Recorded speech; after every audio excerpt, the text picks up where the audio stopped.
Durante la primera jornada de agroalimentos y sustentabilidad de la UNBM se abordó la problemática de los bosques nativos de la provincia de Córdoba.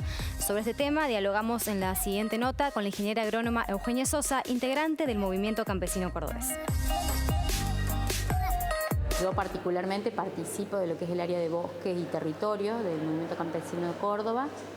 Y bueno, desde hace muchos años que empezamos a trabajar para frenar los desmontes en el arco noroeste de la provincia, cuando fue todo el proceso en los 90 del corrimiento de la frontera agropecuaria, que avanzaron mucho los desmontes sobre ese arco que quedaba con bosque en Córdoba.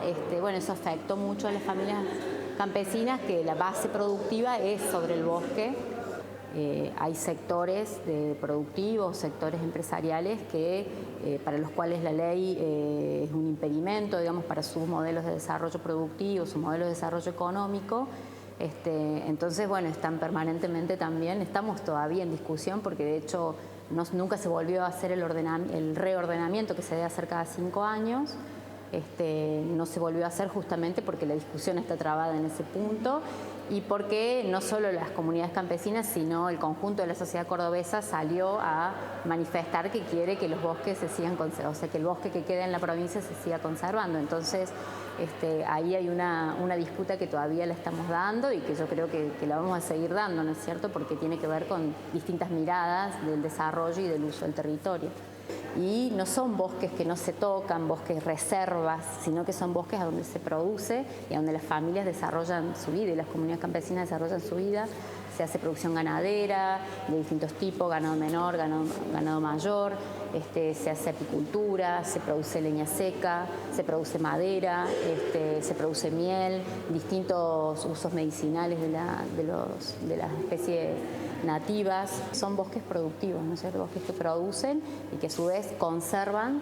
Nosotros hicimos un estudio ya retrospectivo con imágenes satelitales que conservan o incrementan su productividad. O sea, son bosques que están entregando más biomasa, digamos, al planeta permanentemente. El doctor Andrés Riesnik, investigador de CONICET y ARSAT, protagoniza el espectáculo Matemagia. Con él hablamos sobre la relación entre el ilusionismo y los estudios sobre el funcionamiento de la mente humana. Vemos la entrevista del programa de hoy y vamos a la pausa.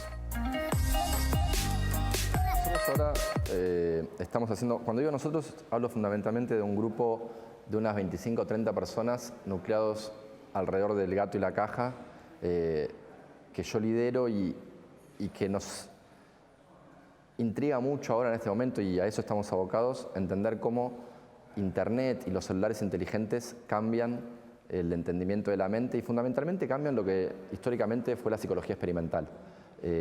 Por dos cuestiones. Primero, porque Internet permite la masificación en la toma de datos y entonces podemos hacer experimentos clásicos de laboratorio, de psicología experimental clásica, tipo memoria, atención, concentración o reconocimiento de emociones, por ejemplo, que es el último experimento que lanzamos. Y lo podemos hacer vía Internet y recolectar ya no 100 o 200 datos como eran antiguamente, quiero decir, no ya con 100 o 200 participantes, sino con decenas de miles. Y entonces podemos observar pequeños efectos que antes estaban escondidos en el ruido propio de una muestra con pocos participantes.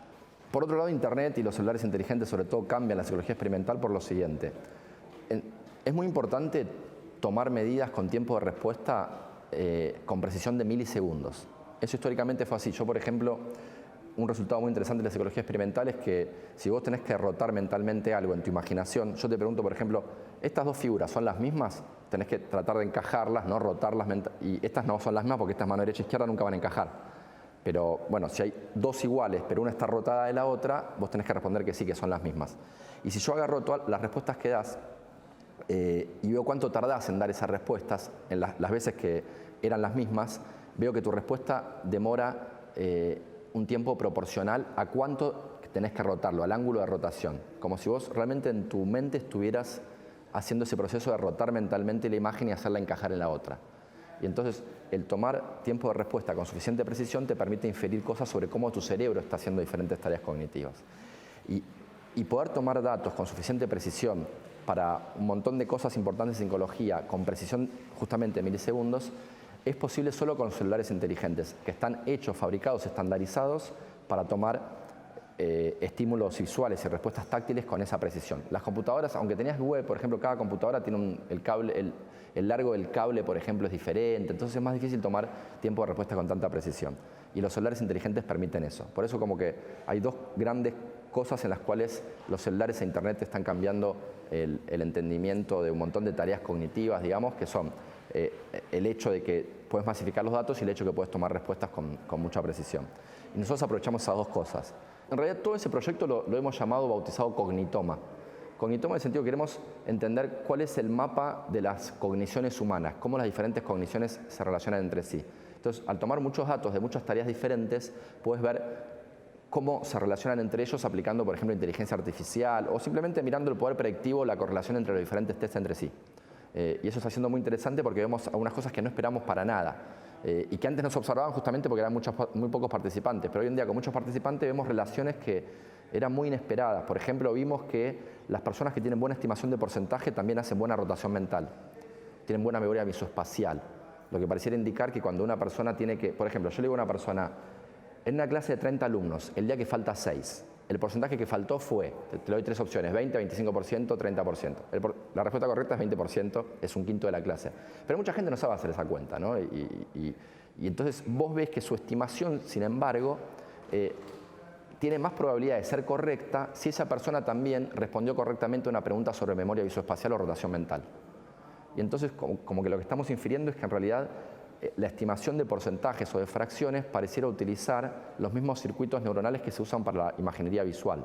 Como si vos, cuando yo te digo que estimes un porcentaje, te imaginás un cacho del espacio al que le sacás un pedazo y te imaginás y tratás de estimar cuál es el tamaño del pedazo en relación al cacho entero.